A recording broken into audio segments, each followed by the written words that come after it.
Upon further review, Jaylen Brown was awesome against the Atlanta Hawks. Didn't realize how good he was playing when I first watched the game. So now let's talk about Jaylen Brown, his progression, and 2 out of the past 3 games, him being amazing. It's all right now on the Locked On Celtics podcast. Be ever ready. Recognize the city of champs. Boston, baby, we do what you can't. Locked on number 18, Tatum and Brown, J-team, step back. We gon' wet that and slay teams. Of course, the Celtics, who else could it be? Screaming like KG with the Larry O.B.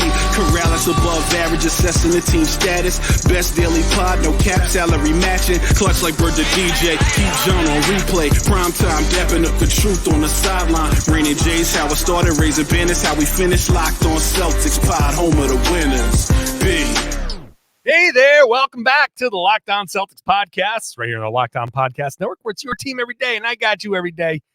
I deliver a free, fresh podcast right to your device if you subscribed. It just shows up magically through the power of the internet. So go ahead and subscribe. Get onto that YouTube page. Subscribe there, too. You can watch the show if you prefer. Whichever one is fine with me, but the YouTube page has a comment section, so you go ahead and hop in on that. If you're new to the show, I'm John Karalis. I used to play a long time ago in a country far, far away, and today I'm working to cover the Boston Celtics for Boston Sports Journal. Today's show is going to be with me and Tom Westerholm.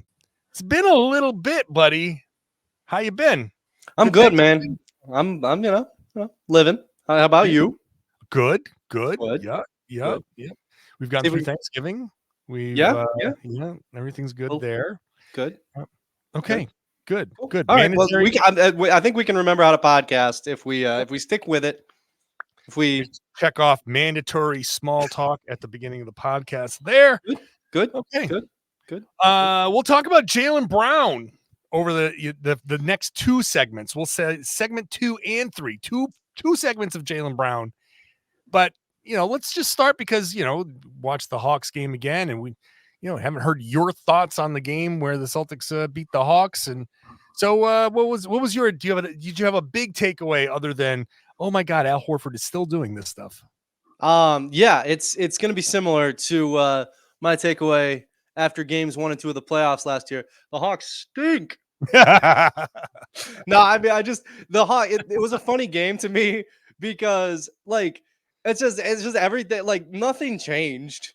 Trae Young is still, I mean, he's a very good offensive player who takes away just as much on the other end that he gives you on the offensive end. And the Hawks still have absolutely nothing for Jayson Tatum. Nothing. It's just that, the Celtics are a better team now, but then the reasons that they were that they have a deeper team and a better team, they weren't even in the game. So it just really felt like, round 1 of last year's NBA playoffs all over again, right down to the Celtics kind of messing around and probably should have won by more than they did. So really just a microcosm of last year's playoffs with the 2 new guys out, I felt like. Yeah, it was, I looked at that run that they gave up, and they were doing a couple of different things defensively. I asked Joe about it after the game, and I was looking for what they were doing defensively. And knowing, watching the game with the information that was given to you afterwards, having that, and then realizing on the pick and roll, they weren't supposed to go over the top like they were. They're supposed to ice it. They're supposed to force it away from the screen. Yeah. And when that wasn't happening, guys like Bogdanovich were stepping into open threes because that's not what they wanted to do. And then wildly open threes. And then, you had your transition threes. You had, offense that wasn't working. You had, missed shots that led to cross matches that led to mistakes. And, basically Bogdanovich got super hot and, Hunter got a couple of shots off. And okay. That to me, I look at that run and it felt less egregious than it felt over the course of the game the first time around. You're man, just if you run a little better offense, some of those things don't happen. Yeah. And it's kind of funny to say that, but that's where the Celtics, I think, and just this is Joe Mazzulla's philosophy, is that's where you have to look. Are they doing the things on offense that they need to do to prevent the runouts, the leakouts, and stuff like that? Hey, today's show, by the way, is brought to you by FanDuel. I was getting so excited about Tom Westerholm being here. I forget to say today's show is brought to you by FanDuel. Make every moment more. Right now, new customers get $150 in bonus bets with any winning $5 moneyline bet. That's $150 if your team wins. Visit FanDuel.com/locked-on to get started. Sorry, Tom. Mandatory. It's like my mandatory timeout. No matter what the flow of the game is, no matter what the flow of the podcast is, I got to get that timeout in. But yeah, you got to make your small talk with FanDuel too. I get it. Check that off too. Okay. But yeah, so I think the Celtics ran some kind of crappy offense a little bit. They get caught up in, and some of it's just like missed shots. Some of it's just missed shots, and you get caught a little too deep, and you give up these runouts. So the run wasn't too egregious to me. If anything, I could blame Joe a little bit because Luke Cornett, who was good in the first half, was not good in the second half. I think he might have stuck with them. There was a substitution in the middle of that run where Sam Hauser came in. Probably should have brought in somebody else to take Cornett out. That's probably the one missed opportunity that from Joe to kind of change the course of that run, because they were hunting him in that. That would be the only thing I would say. Once they called a timeout and regrouped and started like playing the defense they were supposed to play, they were fine. So. Yeah. Pretty much as soon as the switching stared again, and it was like, okay, yep. That's one thing. This is back under control. I will say this, like if you're one of the people, and many of us have said this, like, hey, Neemias Queta should play more, then you should not also have, why are we in drop coverage on your mind? Because there is one thing that man can do. That's the one thing. They're not switching with him. That is not going to happen. He's not going to play up to touch. He's not going to play. He is in pick and roll coverage going to drop. So either the guards are going to play the way they should and force the ball handler into a long two, or they're going to screw up and it's going to step into a three. But Queta, when he's in the game, and he started off a little tough with the shots, but I ultimately had a decent game. Yeah. If he's in there, do not sit there and say, why are we in drop coverage? If you want him to play, that's how he's going to play. Just putting that out there. Well, it's funny with him too, because it's like, it's a little like, you remember before the season, and you and I kind of unironically were like, Andre Drummond wouldn't be the worst option for this team. It's like, Kate is like, yeah, you kind of got it. Like, it's a guy who's he's Portuguese Andre Drummond. He's gonna grab some rebounds. There's one thing you would get. Kate is, they might be his own missed shots, but that man is gonna grab some rebounds. They were his own missed shots. 6 of them were. Yeah. Oh man. But hey, look, he did a good job. He did. I'm not ripping on him at all. He played well. Like, I wrote in my takeaways. I thought he gave like reason to make the argument for him to continue to play. Like, it's fun to make jokes, but like he did play pretty well. Like, 10, 15 minutes a game, very competent. Absolutely.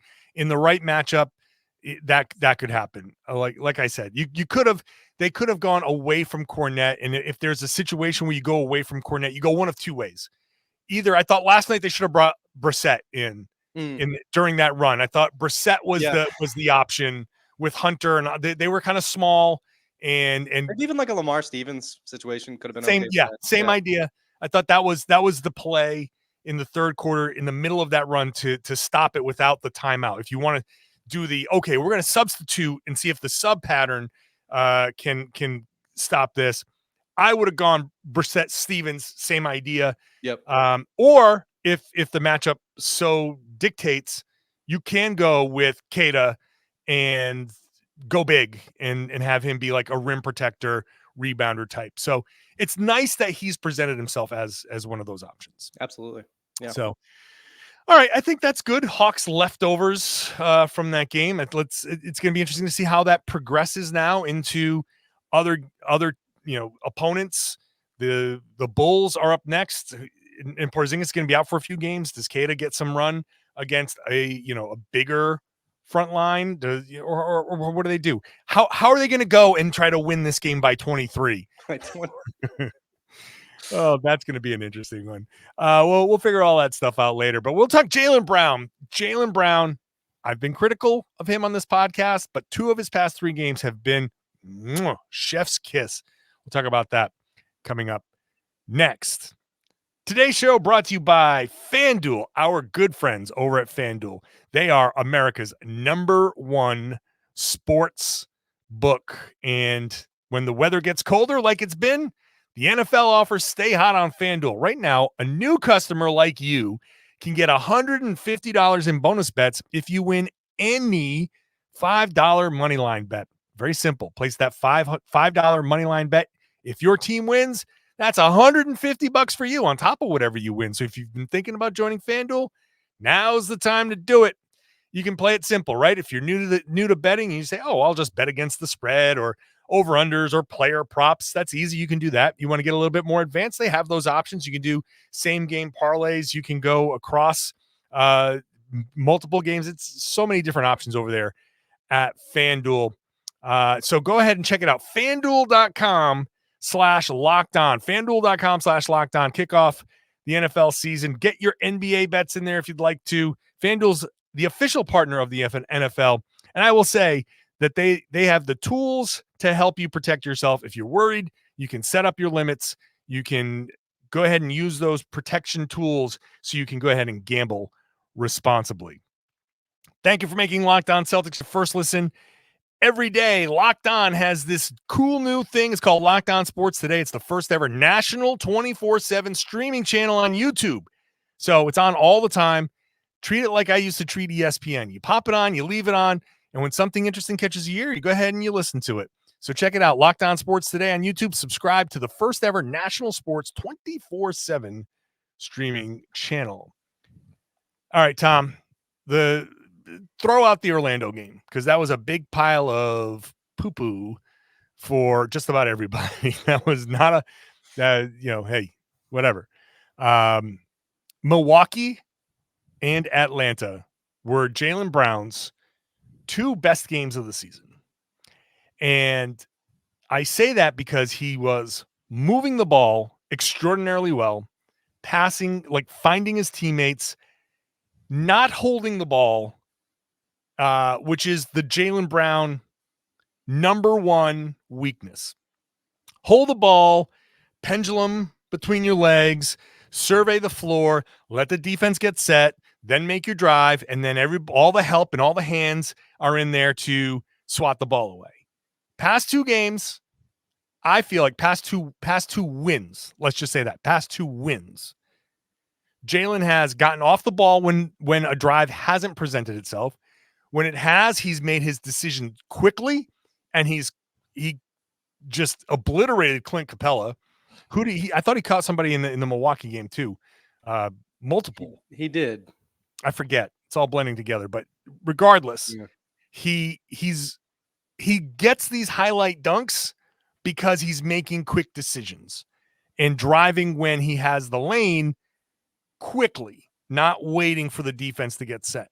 He's just been, if this is the Jaylen Brown that the Celtics get for the rest of the season, forget it. Championship, to me, championship is a lock. If you get, like, Jayson Tatum can do what he does, Jaylen can do this, he's going to score plenty of points. He's going to move the ball. Whether he gets the assists or not the assists, it doesn't even matter. He's moving the ball, and that is the best thing for the Celtics offense. If he's doing this, then the first 14 games or whatever, 13 games, were the feeling out process. I'm happy to chalk them up, wipe my hands clean of them and be done with it. Because that Jaylen Brown, Milwaukee, Atlanta Jaylen Brown has been spectacular. Yeah, and he talked about it yesterday quite a bit about just how, he feels like his playmaking has taken a step forward, and it's kind of, to be honest, it's kind of standard, Jaylen Brown talk. Like he said this before, so it's not like it's it's not like it's some kind of groundbreaking thing that he's telling us that his playmaking is better. But I will say one thing I noticed. I thought it went almost entirely unnoticed because he ended up missing the shot. But there was a play in the Milwaukee game where he got the ball and he could have taken a shot. It felt like it would have been a little bit rushed to me. So instead, he passes it off. Ball works its way around the perimeter, inside, and then back to Jaylen Brown for an open three.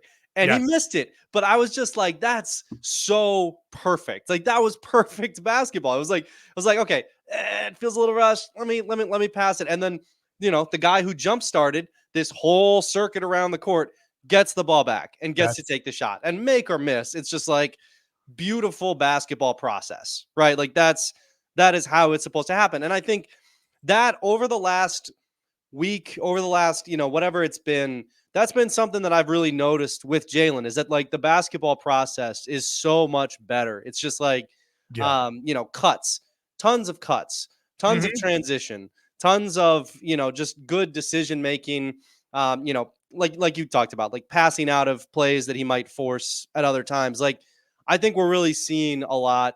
Like you said, a lot of good things, a lot of stuff that like, he's got this like biggest contract in NBA, whatever right now. That's like, for one thing, that's going to look like a pretty standard max contract quite soon.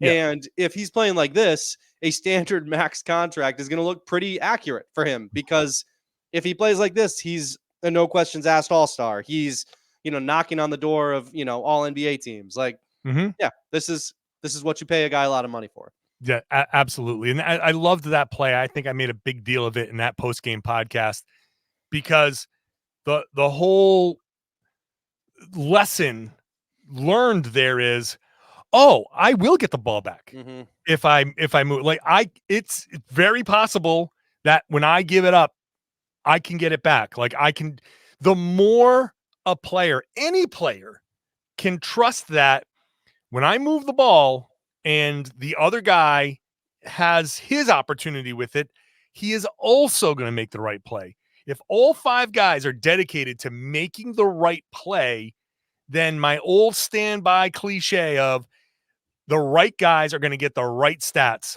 holds firm, because the passers are going to pass the ball, the scorers will score it, and the rebounders will rebound it, because that's what they do. That's what they all want to do. And everybody knows who the other guy is. Yeah. Like, everybody knows on the floor, your top 2 scorers are Jayson Tatum and Jaylen Brown. So when it's hitting the fan, yeah, of course you want to look for those guys. But also, Derek White's really damn good, and Holiday's Porzingis is really good. Hauser can shoot the hell out of the ball. So I think it's almost like the Porzingis addition has opened up I can do this stuff and give the ball up, and we're going to win, and the rising tide lifts all boats type thing, and Jaylen's going to be seen as this, superstar, the superstar that he is. And people like me, who have been critical of him over the first few weeks, will now sit there and happily say, great, that was just him feeling things out. And I'm very happy to come to a conclusion, if he continues this, that the first few weeks of the season were just Jaylen Brown trying to navigate new teammates. And now he's understanding more of who these guys are, and he is dedicated to making the right play, and it's making him a better overall. Like he said, he feels like he's a better basketball player than he's been in recent years. I will say that that's correct, the way he's played against Milwaukee and Atlanta. Small sample size, obviously, but when it's on this end, it's progression. So, yeah. And I'm very happy to have that be like the takeaway. Right. You like it in this order, right? Like you would hate to have like the best basketball he's played be at the start of the season, and now he's regressing. Like, no, this is exactly how it should be. This is this is encouraging stuff. And I think you're right too about like, everybody, like, I think one of the things that one of the reasons that this Celtics team has so much potential to be special is because like everybody kind of is bought in on their roles. It feels like, and it feels like when you see Jaylen playing this way, It's like, okay. And also Jaylen is bought in on his role as well, Yeah. where his role is to be a star, but it's like his role is to be Pippen, and like that dude is a Hall of Famer, and that dude is awesome, Yeah. and all that stuff. But it's like, yeah, I mean, that's where things are at. You see Kristaps Porzingis talking about being like, one of the best, tertiary, fourth, whatever options in the league. You see, like Derek White, obviously a guy who buys in on his role. Drew Holiday appears to be a guy who's obviously buying in on his role. Al Horford, I don't know how tough it is to go to the bench, but like he's a mature guy who wants to win a title, and he kind of gets that if somebody's going to have to be the guy to go to the bench, Yeah. it's probably going to be the, 48-year-old. It's like that's kind of everybody's in. And when you see Jaylen do that too, that's like the one missing piece, because if Jaylen didn't buy into his role, that could be the undoing of a really, really good team, because his role is so important, because he is a 90 something percentile usage guy, like, because he is like, so integral to the fabric of the team. His role is very delicate and very important. And if he plays it well, to your point, there's not a lot that could stop this team. So yeah, it's if you're the Celtics, it's an encouraging stretch. I've got stats to back this up. I got stats that highlight exactly what Jaylen Brown has been doing over his last few games. We'll talk about that next. Today's show brought to you by PrizePicks. PrizePicks is daily fantasy done right. Daily fantasy made super easy because it's you against the numbers. It's not you against other people who all pick teams and they've got like whatever algorithms that help them out. PrizePicks sets the number. Jayson Tatum points. You pick more or less. If you got it, great, you win. They'll do that. You can pick 2 to 6 players. If you get all 6, you can win up to 25 times your money. You can do that with basketball and another sport. You can mix sports in their specials league and get these combo projections. Like you can do Jayson Tatum and Travis Kelce, a combination of 3-pointers made and receptions, and same thing, more or less. You got it there on PrizePicks. They've even got insurance on your players. If you have a player that leaves the game in the first half, doesn't come back, that player is rebooted. PrizePicks, the only daily fantasy sports platform that does that. So check it out at prizepicks.com/LockedOnNBA. Prizepicks.com/LockedOnNBA. Use that code LockedOnNBA, all lowercase. You get a first deposit match up to $100. It's pretty good. Prizepicks.com/LockedOnNBA. LockedOnNBA is the code to get that first deposit match up to $100. PrizePicks, daily fantasy sports made easy. Thanks for making Locked On Celtics your first listen every day. Go check out Locked On NBA. Rotating hosts all week long. I usually have the Wednesday shows with Jake Madison, but, when the Celtics are trying to beat the Chicago Bulls by 23, that's going to be a show that I miss because I'm so invested in that. But check out Locked On NBA anyway, because it's a fun show that covers the entire league, and we can all enjoy that. All right, Tom Westerholm, I got stats for you. I'm ready. Passing stats. Jaylen Brown. So this season, 3.4 assists, 6.8 potential assists per game. Passes that go to players that either they miss the shot or they have an opportunity to take a shot, but they turn the ball over. 6.8 of those. Assist points created, 9.4 per game. That's his season average. Now, over the last 3 games, the secondary assists, the hockey assists, go from 0.6 up over the last 3 games to 0.7. So it's a little bit of an uptick over those. The potential assists, way up, 10.3. So we're up over 3 per game that he's finding guys. And assist points created, 13.3, up from 9.4. So he's adding 4 points per game over the last 3 games in the points created off his assists. So he is moving the ball a lot more. He is finding his guys, and he is statistically, he's even making more passes, 27 over the course of the season, just passes made, 27 per game. He's making 37 over the last 3. So those are your supporting numbers. That's where you see Jaylen being an active part of the offense on multiple levels. And he's not doing it sacrificing anything. He's still scoring. He's still getting his shots up. He's still being Jaylen Brown. We're still, going nuts over his highlights. It's just he's adding the passes. It's great. Yeah. Yeah. And I mean, I think the more you see that, right? Like he doesn't quite have the same passing package that like some of the other starters do.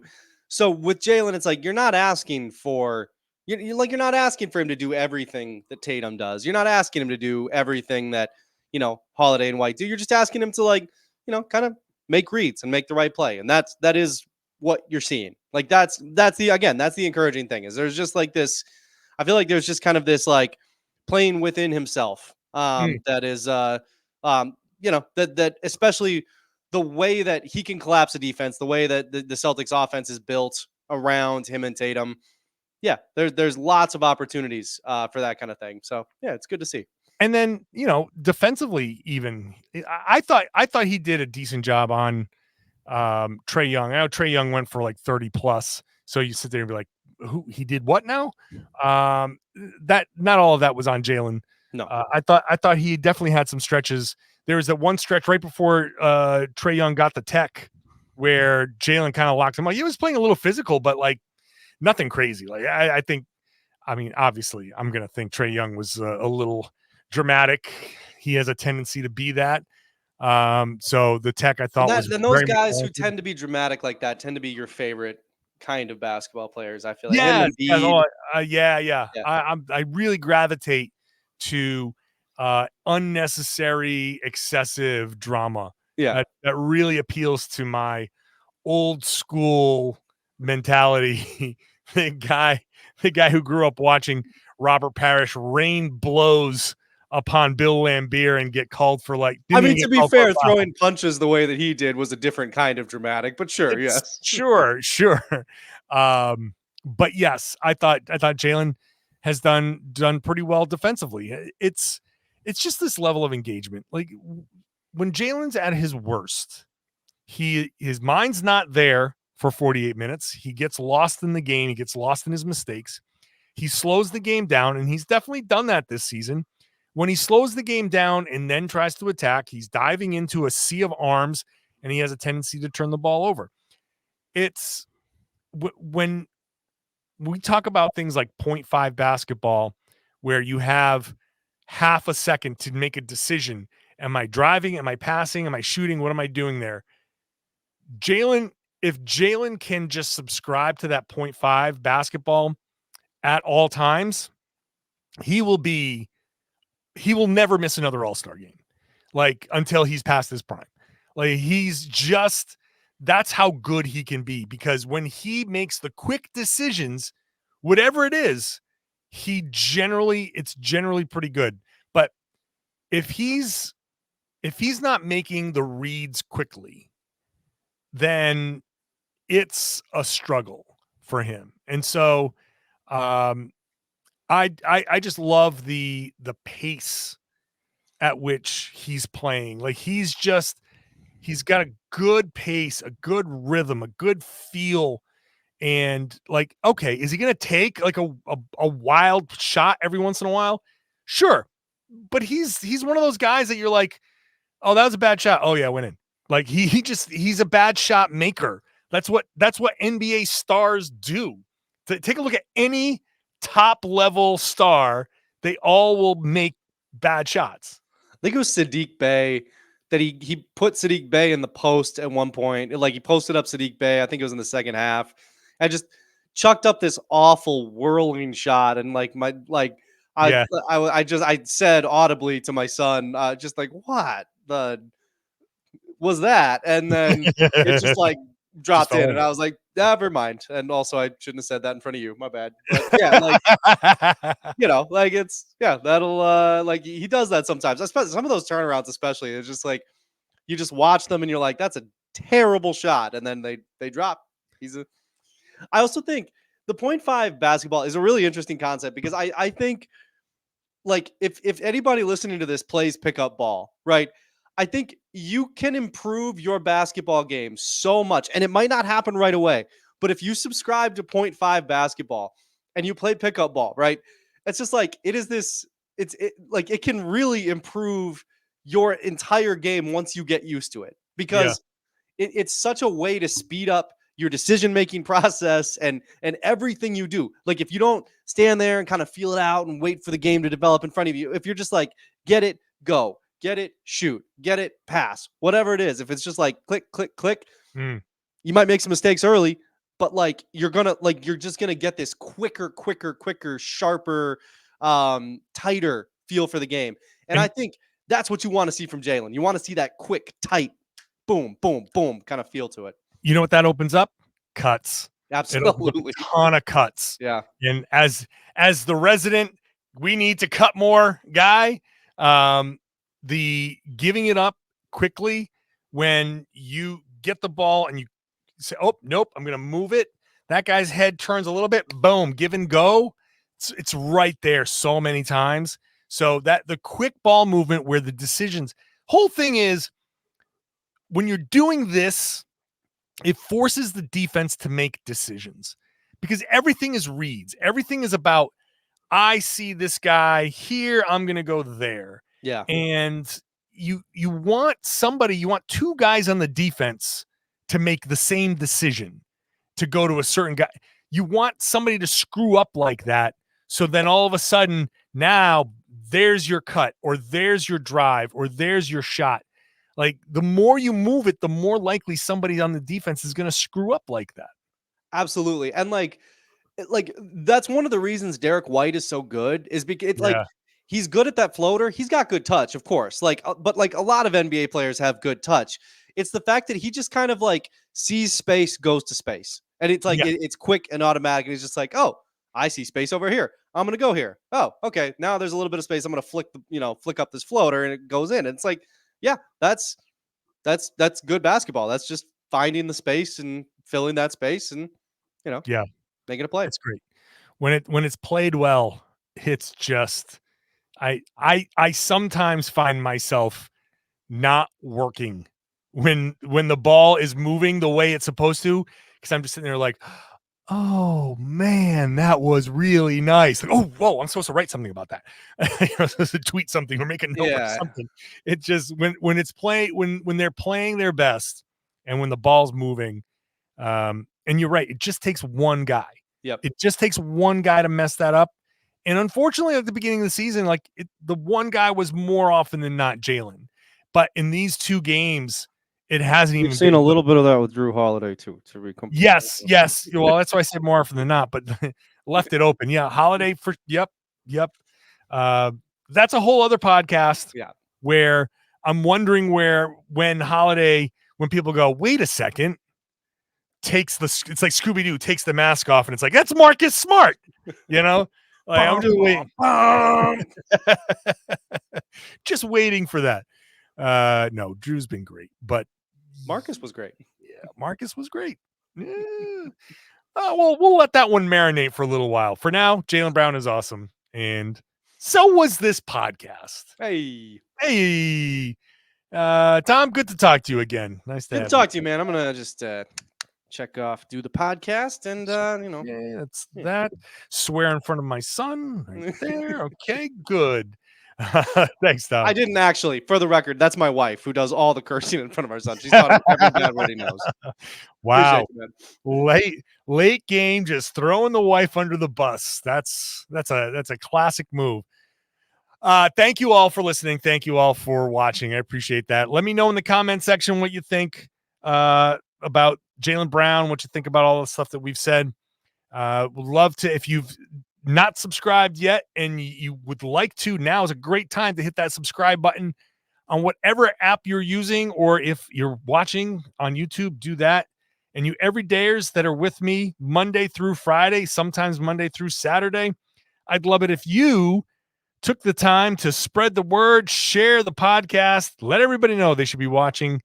People should be listening to and watching the Locked On Celtics podcast right here on the Locked On Podcast Network. It's your team every day.